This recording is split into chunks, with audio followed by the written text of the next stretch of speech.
Mau belajar sesuatu, ya mungkin ini bagi saudara-saudara, mungkin ada yang ya ini mengingatkan kita, bagaimana kalau kita hidup sebagai orang percaya, bagaimana kita itu berdiri di tengah-tengah dunia yang sudah mulai banyak kekacauan, ya.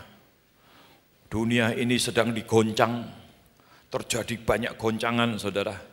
Ada banyak ketakutan-ketakutan dari beberapa orang, termasuk beberapa atau sebagian orang percaya. Saudara, seharusnya lah kita ini menyadari terus, kita punya Tuhan yang luar biasa. Amin. Jadi nggak perlu takut, asal kita hidup seturut dengan apa yang Dia mau. Salah satu yang Tuhan kehendaki itu adalah yang kita akan pelajari pada siang hari ini. Kalau kita ditanya, mau jadi yang terbaik? Mau jadi the best? Oh, semua mau. Ya. Banyak yang besar, banyak yang ini. Kita bukan yang terbaik, kita bukan yang terbesar, kita bukan ini, tapi kita mau yang terbaik. Apa artinya terbaik? Saudara, kita rindu supaya setiap kita boleh menangkap sesuatu siang hari ini dan sungguh-sungguh kita bisa menerima pencerahan yang dari Tuhan. Di dalam Markus pasal 9 ayat 35, saya ambil dari terjemahan ILT.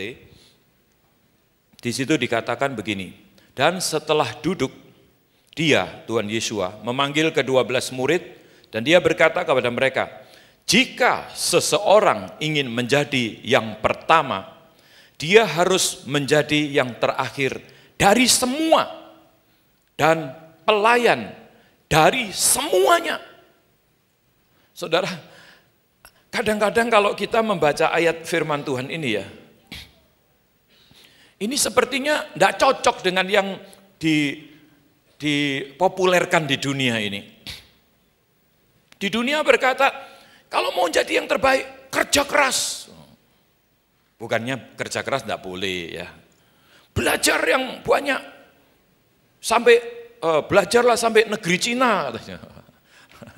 Kadang-kadang penekanan di dunia itu seperti itu, saudara.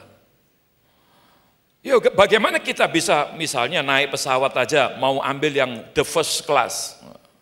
Nah, kalau nggak punya duit ya nggak bisa, saudara. Kadang-kadang naik kelas ekonomi sudah lumayan mahal, mau naik meningkatkan yang lebih aja, di upgrade aja, bayarnya udah lipat kali.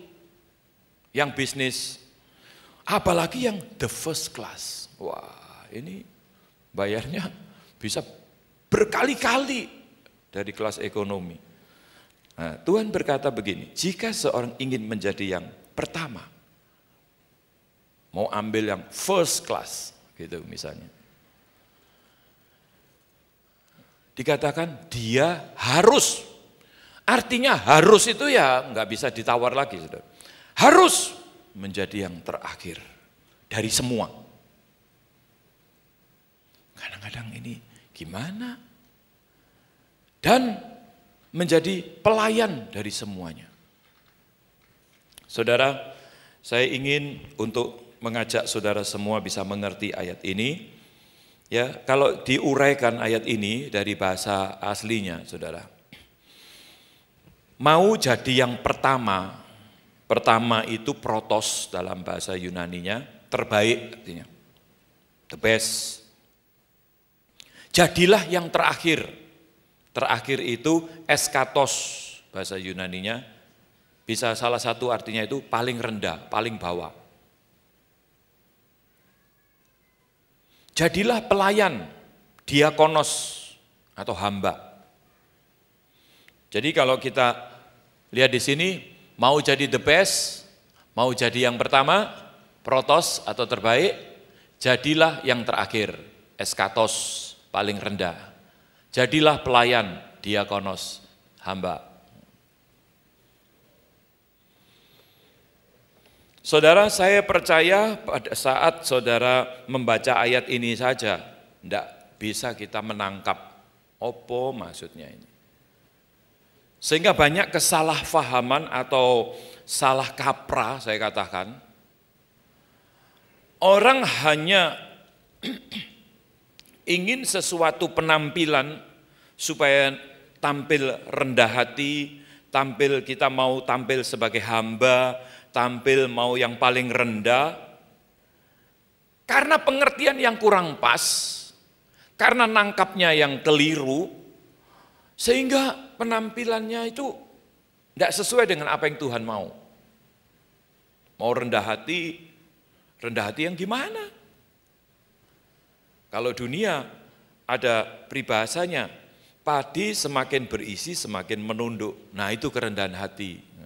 Makanya banyak orang yang sudah diberkati, banyak duitnya, posisi tinggi, punya kedudukan, kemudian punya gelar banyak, dia tetap humble, rendah hati. Dan dunia melihat, ini loh rendah hati. Apakah itu yang dimaksud dengan ayat ini? Mari kita belajar, saudara. Pengertian yang benar, kalau kita bandingkan dengan Lukas 18 ayat 14.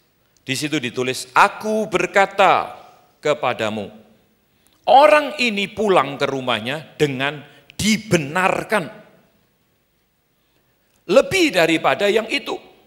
Sebab setiap orang yang meninggikan dirinya akan direndahkan, dan yang merendahkan dirinya akan ditinggikan. Saudara, kalau kita melihat ini, ya saya sudah ngerti lah. Meninggikan diri masih belum bisa ini. Direndahkan. Merendahkan diri akan Tuhan tinggikan. Pengertian merendahkan diri adalah merendahkan diri di hadapan Tuhan. Ini sering diartikan keliru atau lain, menjadi kerendahan hati yang palsu atau penuh dengan kepura-puraan. Dunia memandang, oh dia rendah hati. Dia itu profesor loh, misalnya ya. Dia itu kaya raya loh. Tapi hidupnya coba rendah hati. Dunia melihat tampilan-tampilan luar. Dan saudara, sebagai manusia rohani, kita harus mengerti apa yang sebetulnya Tuhan mau untuk saudara dan saya miliki. Apa yang Tuhan tuntut dari ayat-ayat tadi. Nah ini Tuhan Yesus yang berkata, aku berkata kepadamu, orang ini pulang ke rumahnya dengan dibenarkan. Nanti kita melihat orang ini orang siapa. Lebih daripada itu, sebab setiap orang yang meninggikan dirinya akan direndahkan, dan yang merendahkan dirinya akan ditinggikan. Konteks daripada Lukas 18 itu orang yang mengakui bahwa dirinya adalah orang berdosa dan mau bertobat di dalam Tuhan Yesus.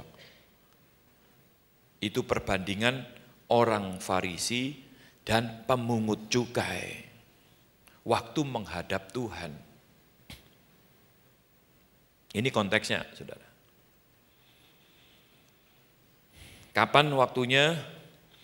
Nah, tentang waktu di mana Tuhan meninggikan kita, itu tentu waktunya Tuhan. Ada waktunya Tuhan.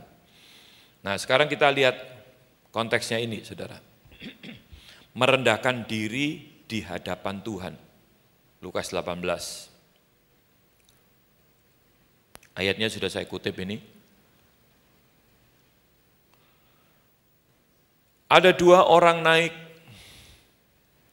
Syukur-syukur kalau bisa dibaca, kalau enggak saudara bisa buka di dalam kitab suci saudara, Lukas 18 ayat 10 sampai 14.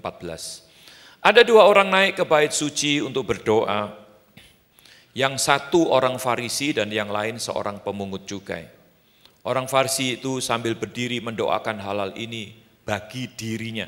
Ya Elohim, aku bersyukur kepadamu karena aku tidak seperti orang-orang kebanyakan. Serakah, tidak jujur, pezina, ataupun seperti pemungut cukai ini. Aku berpuasa 2 kali sepekan, aku memberikan persepuluhan segala sesuatu sebanyak yang aku dapatkan. Dan sambil berdiri dari jauh, pemungut cukai itu bahkan tidak ingin matanya diangkat ke langit. Maksudnya menengadah, nunduk. Sebaliknya dia memukul-mukul dadanya sambil berkata, ya Elohim, biarlah kepadaku yang berdosa ini diperdamaikan. Aku berkata kepadamu, orang ini pulang ke rumahnya dengan dibenarkan lebih daripada yang itu. Sebab setiap orang yang meninggikan dirinya akan direndahkan, dan yang merendahkan dirinya akan ditinggikan. Kalau kita sambung dengan ayat ini tadi ya, ayat 14 dengan ayat-ayat sebelumnya, baru kita ngerti. Ini gambarannya, saudara. Ada seorang Farisi yang berdoa dengan bangga, aku ini orang yang suci, orang yang taat. Orang yang sudah mentaati sepuluh dari semua yang aku dapatkan, aku potong. Aku sudah lakukan ini. Dan sombongnya lagi, aku lebih dari kebanyakan orang. Lebih baik maksudnya. Yang lebih lagi, aku lebih bahkan dari pemungut cukai ini. Yang di belakangnya yang aduh, kok nggak benar-benar hidup ini.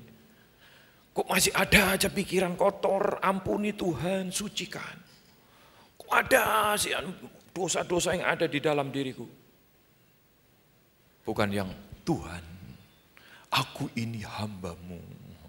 Tuhan, aku ini. Saudara,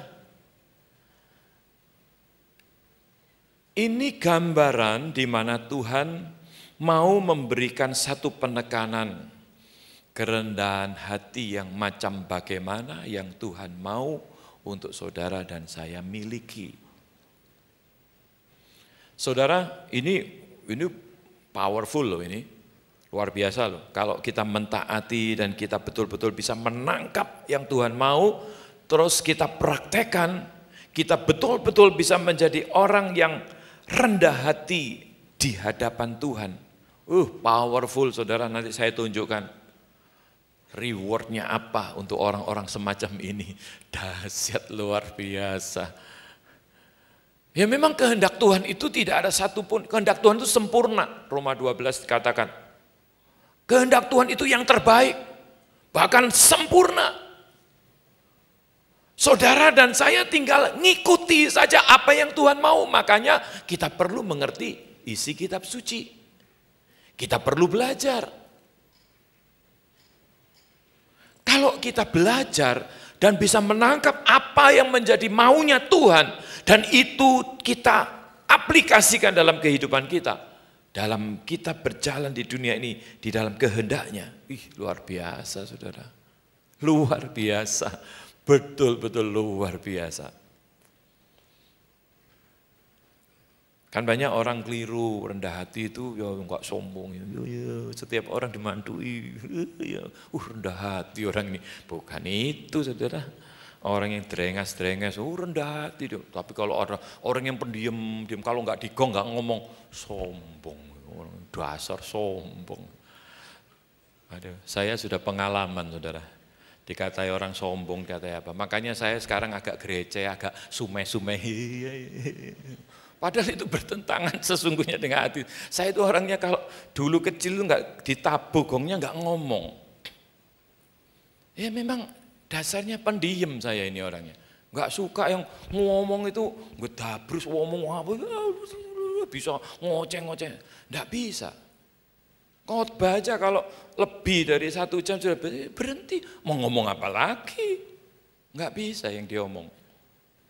Ya apalagi kalau ngomong kebenaran sih sekarang sudah berubah. Ya kalau cerita-cerita yang gini-gini sebetulnya saya enggak terlalu.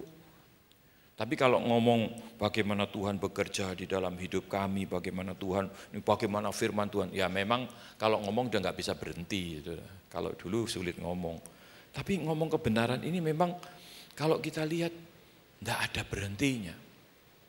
Tuhan kita itu luar biasa. Ya, makanya kita perlu belajar salah satu yang Tuhan kehendaki, ya, kerendahan hati. Mau jadi the best, mau jadi yang pertama, kita harus jadi yang terakhir. Kita harus jadi hamba.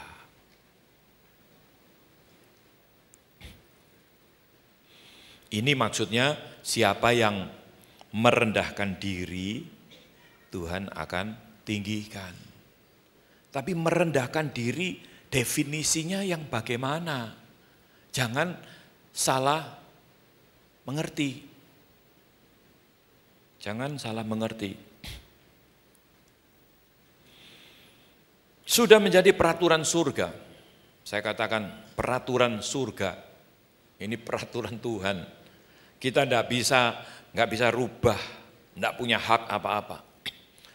Apa yang difirmankan di dalam firman Tuhan, saudara, itu semua adalah aturan-aturan surga. Makanya ada yang mengganti dengan diterjemahkan hukum-hukum.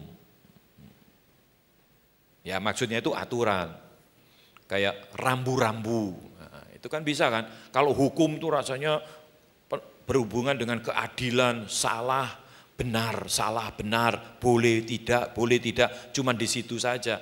Tapi padahal kalau kita melihat lebih jauh, Taurat Tuhan ini adalah rambu-rambu. Seringkali saya jelaskan bahwa rambu-rambu itu ada 3 macam. Memang ada aturannya boleh, tidak boleh, ada. Dilarang masuk, nah itu boleh, tidak boleh sudah. Dilarang belok kanan, dilarang belok kiri. Itu biasanya dalam rambu-rambu lalu lintas itu kan warnanya merah. Itu saklek sudah. Dilarang menyalip, dilarang berhenti, tanda S disilang, dilarang berhenti. Nah, itu sudah saklek, itu yang boleh, tidak boleh. Tapi ada rambu yang lain, rambu warna biru, misalnya, itu penunjuk, lurus, jalan terus, belok kiri ikuti lampu lalu lintas, itu penunjuk, biasanya tulisannya biru. Untuk hanya memahami kita, kalau kelebatan gitu aja ngelihat, oh warna merah itu larangan sudah, itu boleh tidak bolehnya, kalau ngelanggar hukum gitu aja udah. Tapi kalau penunjuk ini mengarahkan, ya, mengarahkan. Tandanya biasanya biru warnanya di rambu-rambu itu. Kemudian ada lagi yang lain, ada tadi larangan, kemudian penunjuk, ada yang mengarahkan. Biasanya warnanya kuning kan. Hati-hati, licin di waktu hujan, gambarnya syut, gini ada mobil. Nah, tanjakan, ada tebing, ada curam, sering terjadi longsor, itu biasanya tandanya kuning, peringatan itu. Nah firman Tuhan itu seperti itu, enggak melulu hukum, boleh enggak boleh, enggak. Ada memang hukumnya, boleh enggak bolehnya ada, tapi enggak semua, ada penunjuknya. Ada peringatan-peringatannya. Nah itu firman Tuhan, saudara. Seperti rambu-rambu. Kalau kita taati, baik hukum-hukumnya, baik pengarahnya, baik peringatan-peringatannya, kita taati, maka kita pasti akan sampai ke tujuan. Jelas kan? Ya. Nah kalau saudara mau ke Bali, enggak ngikuti, gak apa-apa, pokoknya jalan aja, gelundung, sampai Lamongan, sampai Kesasar, sampai Pantura nanti saudara. Kalau kita taati penunjuknya, pasti sampai tujuan. Demikian juga firman Tuhan, Taurat Tuhan ini. Ini sebagai rambu-rambu untuk membawa saudara dan saya ke tujuan, yaitu surga. Peraturan surga sudah tidak bisa dirubah. Kalau kita lihat tadi, ini masih seputar itu tadi ya. Ini saya ambil dari ayat lain. Sebab setiap orang yang meninggikan dirinya akan direndahkan dan orang yang merendahkan dirinya akan ditinggikan. Saudara, ini peraturan surga sudah memang. Karena apa? Yakobus sebagai rasul Tuhan, Petrus sebagai rasul Tuhan yang mengutip sama dari Amsal, tulisan dari seorang yang menerima pewahyuan dengan hikmat Tuhan, yaitu Raja Salomo. Menulis hal yang sama, saudara. Yakobus pasal 4 ayat 6, itu yang menulisnya Yakobus saudara Tuhan Yesua. Kemudian 1 Petrus pasal 5 ayat 5, itu yang menulis Rasul Petrus. Orang yang berbeda.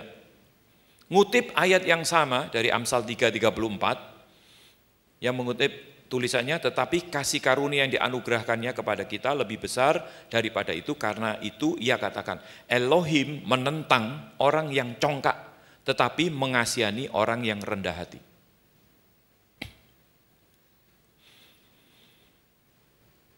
Kenapa saya sebut peraturan surga?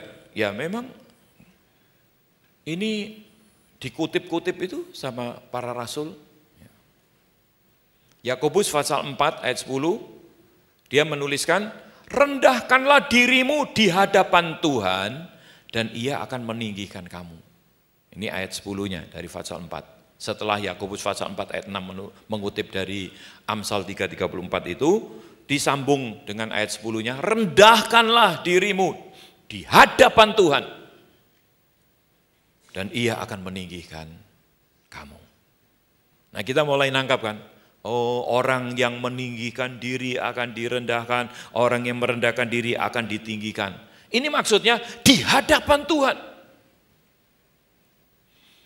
Petrus juga menulis hal yang sama. 1 Petrus pasal 5 ayat 5 tadi mengutip dari Amsal 3:34, kemudian dilanjutkan ayat yang ke-6. Karena itu, ini orang yang beda.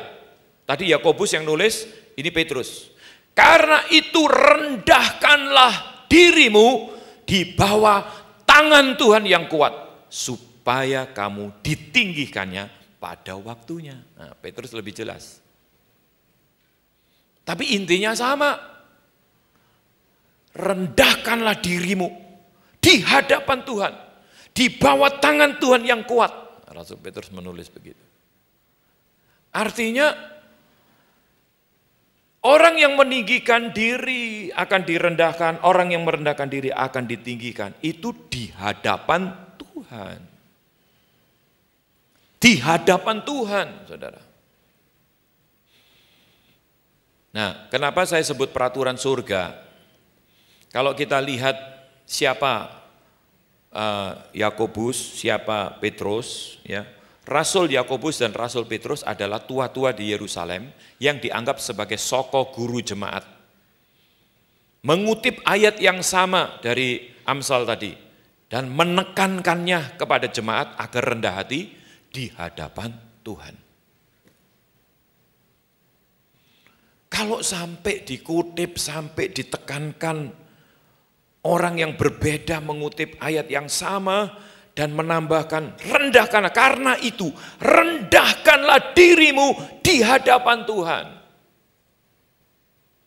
Petrus menulis rendahkanlah dirimu di bawah tangan Tuhan yang kuat supaya Tuhan meninggikan kamu pada waktunya. Jadi penekanannya di sini, saudara. Galatia pasal 2 ayat 9 kita bisa tahu siapa mereka. Ini Rasul Paulus yang ketemu dengan mereka di Yerusalem. Dan setelah melihat kasih karunia yang dianugerahkan kepadaku, maka Yakobus, Kefas itu Petrus, dan Yohanes yang dipandang sebagai soko guru jemaat, berjabat tangan dengan aku dan dengan Barnabas sebagai tanda persekutuan, supaya kami pergi kepada orang yang tidak bersunat dan mereka kepada orang-orang bersunat. Hanya kami harus tetap mengingat orang-orang miskin dan memang itulah yang sungguh-sungguh kuusahakan melakukannya. Jadi Paulus dan Barnabas itu ke Yerusalem, ke penetua-penetua yang memang sudah ditetapkan Tuhan.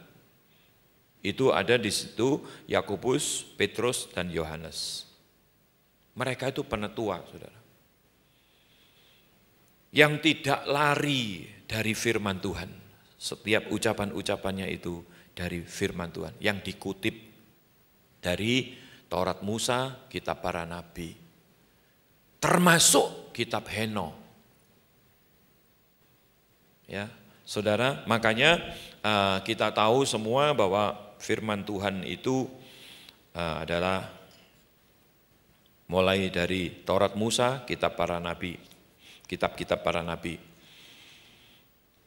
Nah, setelah mereka ketemu, mereka berjabat tangan sebagai persekutuan, ditulis di sini sebagai tanda persekutuan. Artinya itu, ayo kita bekerja bersama-sama, kemudian ada bagian masing-masing. Kalian untuk orang-orang yang bersunat, artinya orang-orang Yahudi. Kami memang dipanggil untuk memberitakan Injil kepada orang-orang yang tidak bersunat, artinya orang-orang non-Yahudi. Tapi sebetulnya Petrus pun dipakai untuk waktu di rumah Kornelius, itu orang-orang non-Yahudi juga. Ya, Tuhan bisa pakai semua. Kadang-kadang manusia yang membatasi, Tuhan maunya gimana, ya Tuhan akan memimpin. Tapi yang jelas, Rasul Paulus menulis surat kepada jemaat di Galatia seperti ini. Saudara, mereka adalah para rasul yang mengutip ayat yang sama dan menekankan itu. Setelah ngutip, ditekankan, karena itu rendahkanlah dirimu di hadapan Tuhan. Saudara, orang merendahkan diri di hadapan Tuhan,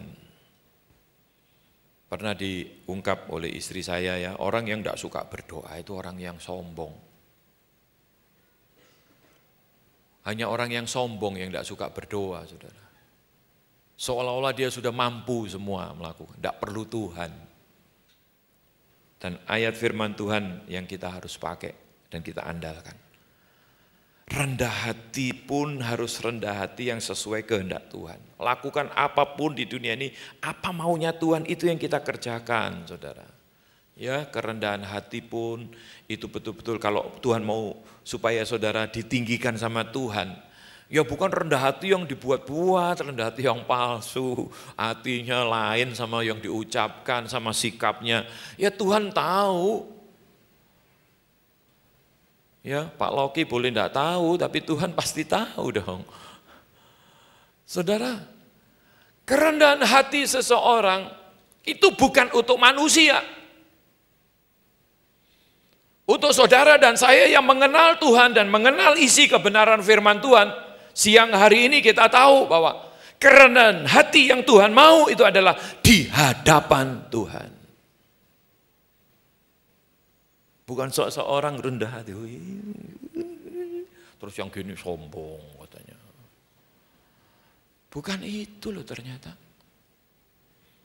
Tapi ya bisa berubah sih, yang gini terus ya bisa berubah. Kayak saya berubah, iya gitu. Kadang-kadang kebablasan, ada orang enggak tahu dia dadai belakang saya, saudara. Kesumen tak pikir. Jadi sebetulnya saudara, kita itu ya apa adanya, yang Tuhan mau. Kita harus rendah hati semua. Karakter-karakter yang buruk harus kita ubah. Misalnya wajah yang sangar, wajah yang ini cool, gitu, ya, berubahlah, gitu ya. Ya berubah, toleh kanan kiri udah berubah. Ya, saudara, kadang-kadang ada orang yang suka lebih, orang itu takut sampai supaya wibawa. Sudah makan? Nggak itu, saudara, bukan itulah. Tapi itu pun akan mempengaruhi, kalau bisa berubah, kenapa sih? Kalau Tuhan ngubah hati kita, pasti kita bisa berubah, penampilan kita juga bisa berubah. Ya, kerendahan hati yang Tuhan mau adalah di hadapan Tuhan. Kalau ada masalah, Tuhan, tolong Tuhan. Saudara, masa sih minta tolong sama Tuhan gengsi? Ya, hanya orang yang bodoh kalau mau minta tolong sama Tuhan gengsi. Saudara, dengan kekuatan kita sendiri, oh saya mampu lakukan ini, atas itu, ini. Udah mentok, baru ingat Tuhan. Saya dulu gitu, saudara. Tuhan mau manggil saya dipisahkan ini ya. Aduh, pergumulan loh. Dengan karakter pribadi saya, dengan cita-cita saya, dengan kemauan saya, itu benturan terus. Itu yang menjadikan prosesnya jadi berat. Maunya saya begini, mau jadi kaya, mau jadi ini, gitu. Karena bosan jadi orang miskin. Bosan loh saudara, jadi orang miskin itu gak enak. Bosan saya. Mau jadi kaya, mau saya sekolah, mau pinter, supaya setelah itu saya bisa kerja, cari duit yang banyak, kaya. Ternyata rencana Tuhan berubah lain. Nah, istri saya sering ngomong, kalau kamu kaya, istrimu banyak kayak Salomo. Namanya sudah Salamun. Ya, untung ikut Tuhan itu luar biasa, saudara. Saudara, hal-hal yang Tuhan mau, kehendak Tuhan, karena itu dikatakan sempurna, itu yang terbaik, kehendak Tuhan. Kerendahan hati juga seperti itu.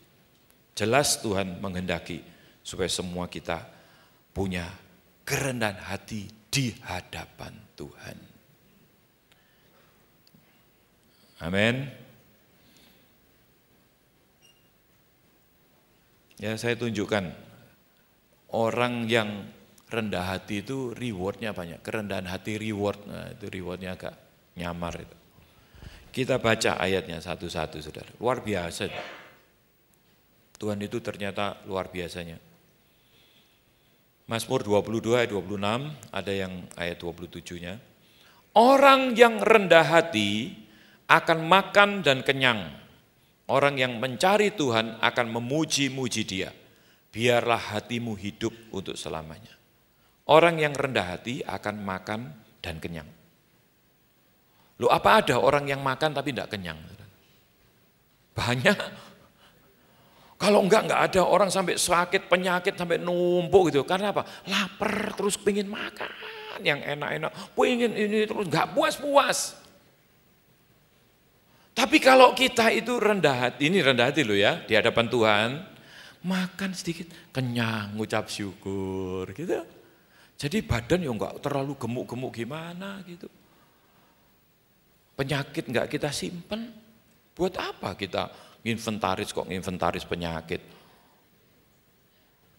Wah. Saudara, kadang-kadang ya sampai di Amerika itu ada satu rumah makan itu rumah makan yang memang pantangan yang makanan jadi pantangan itu justru dijual di sana. Jadi yang makan di sana itu beratnya itu di atas 100 kilo semua. Wow, pelahap makan. Itu pelahap-pelahap. Firman Tuhan menentang loh orang rakus pelahap itu. Ayah saya itu pelahap, saudara. Kalau makan itu, makan gini, sudah kenyang tuh. Mestinya sudah kenyang, tapi dia belum kenyang. Tapi dia pengen makan lain kan. Dimuntahkan. Disogok-sogok muntah. Makan lagi. Ya ini saya enggak ngerasani, saudara, tapi ngomongi. Ayah saya kan sudah enggak ada toh. Tapi untung hari-hari terakhirnya dia bisa mengenal Tuhan, dalam arti itu saya bisa berdoa untuk dia, memintakan ampun dan sebagainya. Saudara, kadang-kadang hidup ini memang pilihan sih. Mumpung kita itu belum terlanjur ya. Mari kita mempunyai sikap rendah hati di hadapan Tuhan. Tuhan mau apa-apa itu, tanya Tuhan. Duduk diam di bawah kaki Tuhan. Ya mau apapun, mau buka pekerjaan baru, mau menikah dengan si A, si B, mau beli rumah, meskipun itu uang-uang saudara sendiri, tanya Tuhan. Seringkali orang itu kan, ya itu yang disebut di mata Tuhan dia sombong. Uang-uangku sendiri, aku cari-cari duit sendiri, kok mau beli-beli apa-apa enggak bebas, mesti tanya Tuhan. Itu ya sombongnya di situ loh, saudara. Aku kan bisa atur situasi keadaan dunia, keuangan, perekonomian dunia, saya tahu, mengikuti. Iya betul, kita pinter. Tapi Tuhan yang tahu loh masa akan datang. Misalnya ditawar, investasi gini, prospek ini, dipikir, masukkan situ. Nggak taunya bangkrut orangnya, habis. Banyak loh yang begitu. Tapi banyak juga yang bersaksi, ditawari ini itu, berdoa dulu, Tuhan kok berikan sesuatu yang tidak enak, terus ada tanda-tanda, dan tidak lain kali. Bulan depan bangkrut itu, untung lah, ya toh. Tuhan yang tahu yang akan datang, saudara. Orang yang rendah hati, mau gerak apapun dia tanya Tuhan, dan Tuhan masih bisa menolong. Itu orang yang rendah hati. pilih jurusan, pilih jurusan ini. Enggak cocok pindah jurusan, ini enggak cocok pindah. Ya, kalau tanya Tuhan yang mana duduk diam, begini Tuhan mimpin, sekali plus masuk, rencana Tuhan ternyata di situ. Kadang-kadang saudara, itu yang di mata Tuhan, rendah hati atau sombong. Uang kita sendiri, semua kita sendiri, kita yang jalani, ya memang sesuka-suka kita. Tapi ada yang lebih baik dari itu. Kalau kita menempatkan Tuhan di atas segala-galanya, kita pasti akan mengikut sertakan Tuhan di dalam setiap aspek hidup kita. Tidak ada ruginya, saudara. Ya, ini berhubungan dengan halal jasmani, dengan makan dan minum. Orang yang rendah hati akan makan dan kenyang. Ya orang semua makan ya kenyang Pak, lo ada lo yang makan terus enggak kenyang-kenyang. Ada saudara. Ya toh, buktinya saya bisa ngelihat itu dari raut wajah saudara, ada yang batin, iku aku. Dari raut wajahnya ketahuan.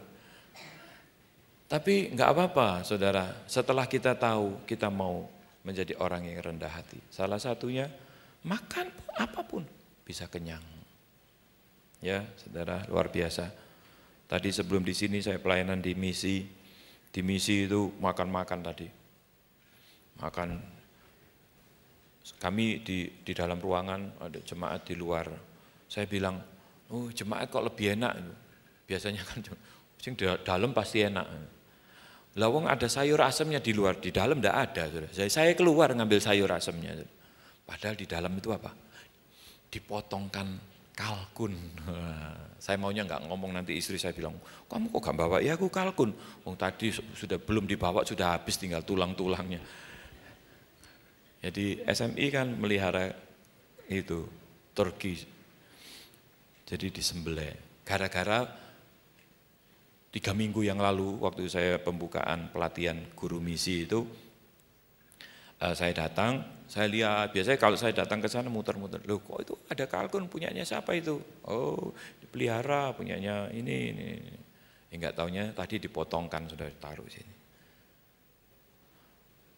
Ya memang makan gitu sih untuk saya sih biasa aja saudara. Biasa ya, bukan sesuatu yang istimewa. Justru tadi ada ikannya, ada sayur asem contohnya ya, ada sambalnya di luar. Saya ya ambil di luar dong. Saya bilang lain kali gak usah di sendiri. Oh ini ada kalkunnya Pak, nggak cukup kan semua. Oh ya wis. Kalkun ya saya makan 1 potong, yang lain masuk pada ngandrek kalkun diambil. Semakan makanan. Makan sedikit dengan ucapan syukur kenyang. Saudara belajar untuk rendah hati di hadapan Tuhan.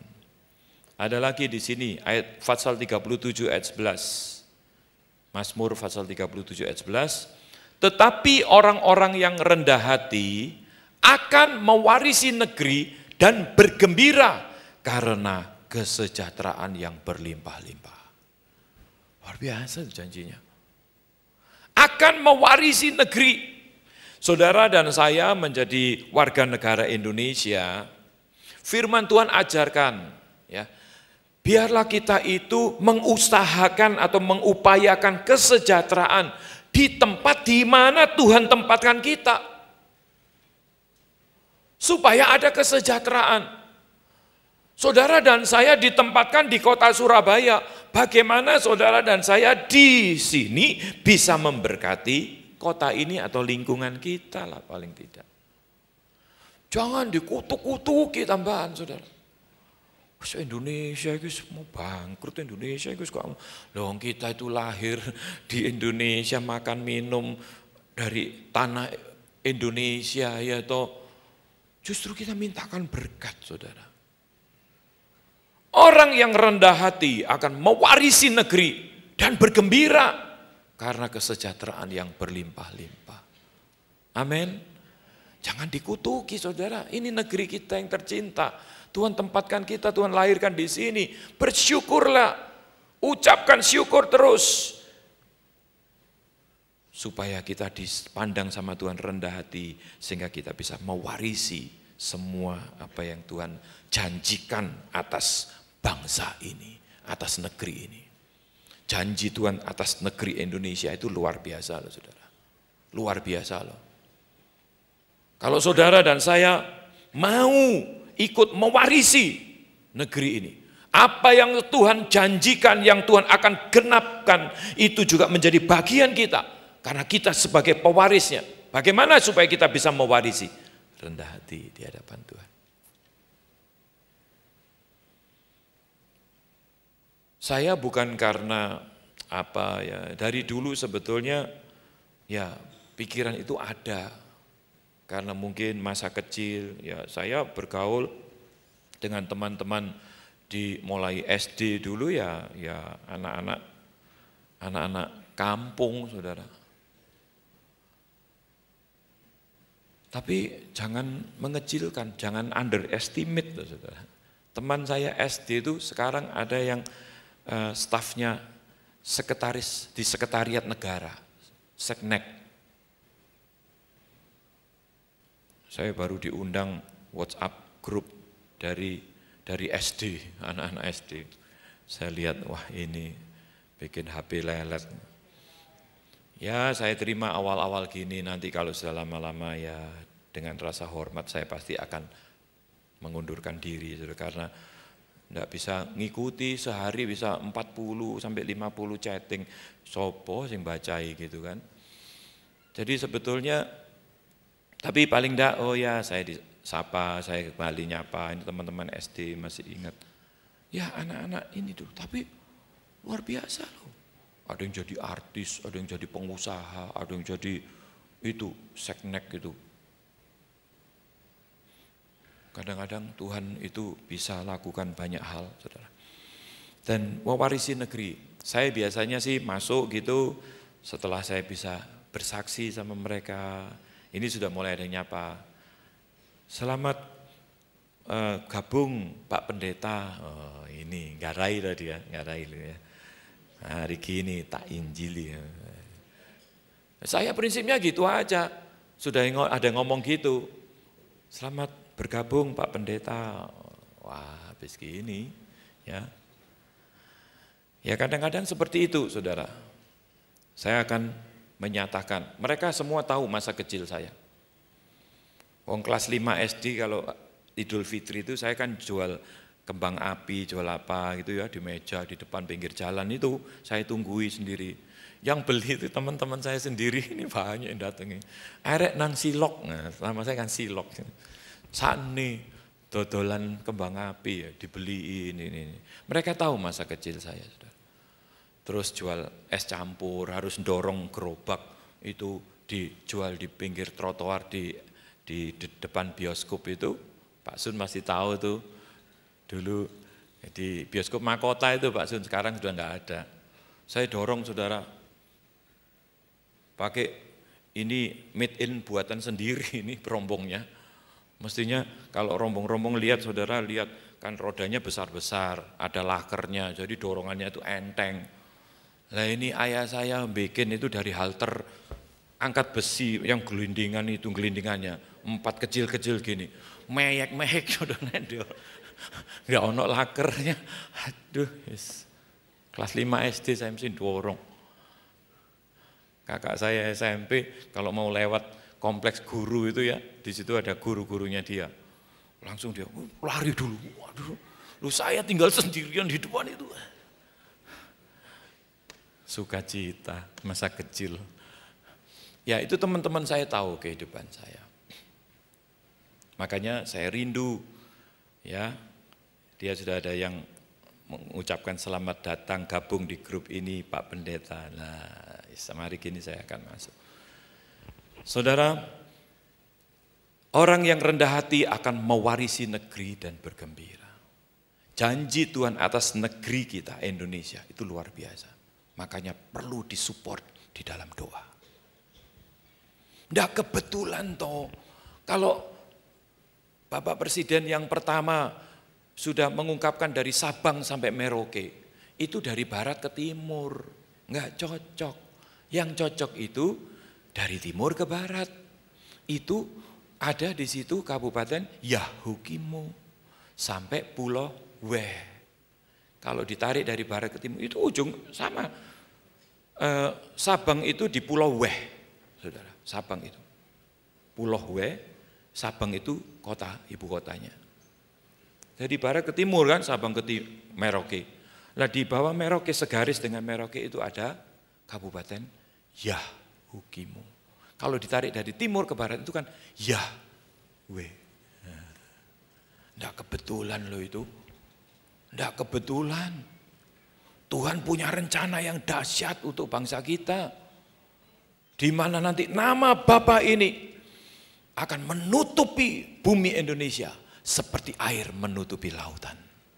Kebenaran itu akan diungkap, akan dinyatakan dari Yahukimo sampai Pulau Weh. Luar biasa loh saudara. Makanya doakan negeri kita, Indonesia tercinta. Jangan malah dikutuki. Doakan. Supaya kita ini di mata Tuhan menjadi orang yang rendah hati. Dari Mazmur masih ada, Fatsal 149 ayat 4. Sebab Tuhan berkenan kepada umatnya. Ia memakotai orang-orang yang rendah hati dengan keselamatan. Ketopong keselamatan seperti helm, ketopong keselamatan. Ini hanya diberikan kepada orang-orang yang rendah hati di hadapan Tuhan.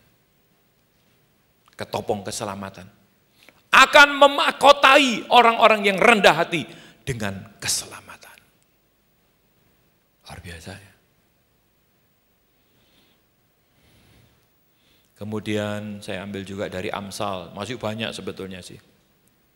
Jikalau keangkuhan tiba, tiba juga cemooh, tetapi hikmat ada pada orang yang rendah hati. Hikmat ada pada orang yang rendah hati. Tapi konsep kita sekarang rendah hati di hadapan Tuhan ya. Kita sekarang sudah diluruskan rendah hati di hadapan Tuhan. Orang yang rendah hati di hadapan Tuhan, dia akan berhikmat. Punya hikmat Tuhan. Kalau hikmat dari Tuhan itu luar biasa saudara. Hal-hal yang tidak terduga, lu kok bisa gini ya? Lu kok bisa gini ya? Semakin hari itu semakin kita terkagum-kagum. Oh untung ya kita lakukan ini. Iya. Nggak ada habis-habisnya kalau hikmat Tuhan itu sampai pada kekekalan. Saudara, ya memang kita nggak tahu dari awal misalnya Bukit Sion diberi visi Yesaya 61. Kami waktu itu ya tidak banyak tahu tentang Yesaya 61. Dengan berjalannya waktu, akhirnya dari Yesaya 61 itu Tuhan banyak bukakan. Bahkan di situ roh Tuhan Yahweh ada padaku. Padahal waktu Yesaya 61 diberikan, kita belum dibukakan nama Bapa. Mereka yang berduka cita di Sion akan diubah menjadi sukacita. LAI tidak menulis di situ di Sionnya. Tidak tahu kita.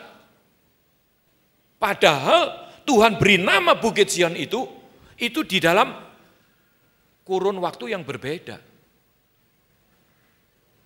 Tuhan berikan nama Sion. Tidak tahu. Dulu apa hubungannya Sion dengan Yesaya 61? Setelah kami tahu. Iya. Nah itu loh. Kalau hikmat dari Tuhan itu tambah lama tambah mantap kita. Benar. Digenapi. Iya. Akan memberi makan orang-orang miskin. Ini. Ada semua. Kain kabung, abu dari kain kabung dengan kepala yang berabu ya, dengan berduka itu akan diganti dengan sukacita surgawi. Kayak gitu saudara. Ada banyak yang Tuhan mau genapkan. Kalau hikmat dari Tuhan, tambah lama itu kita tambah dibuat mantap. Ini, terus hidupnya. Itu hikmat dari Tuhan. Amsal 29 ayat 23, keangkuhan merendahkan orang, tetapi orang yang rendah hati menerima pujian. Sekali lagi, rendah hati di hadapan Tuhan. Kita mau terus membangun hubungan dengan Tuhan. Kita terus mau menjaga supaya hidup kita tetap layak di hadapan Tuhan. Kita mau berjalan sesuai dengan firman Tuhan di dalam ketetapan-ketetapan Tuhan. Tidak menyimpang ke kanan maupun ke kiri. Kita mau terus ada di dalam jalurnya Tuhan. Hari-hari ini banyak di dunia ini, saudara. Saya kalau dengar Ivan cerita di kelasnya begini-begini, saya mikir, iya ya, kok bisa klop? Ini ada orang dari Malaysia, seorang hamba Tuhan. Dia bicara-bicara tentang firman Tuhan. Ya, dia bicara seperti yang kita sudah ajarkan di sini. Yang disebut firman Tuhan, ini coba. Perjanjian lama, perjanjian baru. Jangan bilang perjanjian lama sudah tidak berlaku. Ini coba waktu ini. Ini perjanjian baru belum ditulis. Sudah, kita jangan terpengaruh dengan tulisan-tulisan ini. Ini pusatnya Tuhan Yesus. Wah, benar, seperti di sini. Terus katanya ditutup, dia meninggal. Karena dia banyak terima serangan gitu, saudara. Oh, kok begini, kok begini. Nah, kita tahu ada saatnya nanti, ini akan semakin mengkerucut, saudara. Orang-orang benarnya Tuhan akan terus pimpin dia di dalam jalan-jalannya. Dibawa dari penyimpangan-penyimpangan itu, dibawa kembali ke dalam rencananya, rencana Tuhan yang sesungguhnya. Dan ini tidak hanya terjadi di sini. Dan ini tidak hanya terjadi di Indonesia. Ya, kalau saya dengar ceritanya Ivan, ada 50 murid-muridnya itu dari seluruh dunia, saudara. Ada yang dari Afrika, ada yang dari Amerika Latin, dari Amerika sendiri, dari Malaysia, dari Australia, dari mana-mana. Ternyata penyingkapan-penyingkapan yang Tuhan sudah kerjakan, itu sebagian besar dari mereka juga menerima hal yang sama.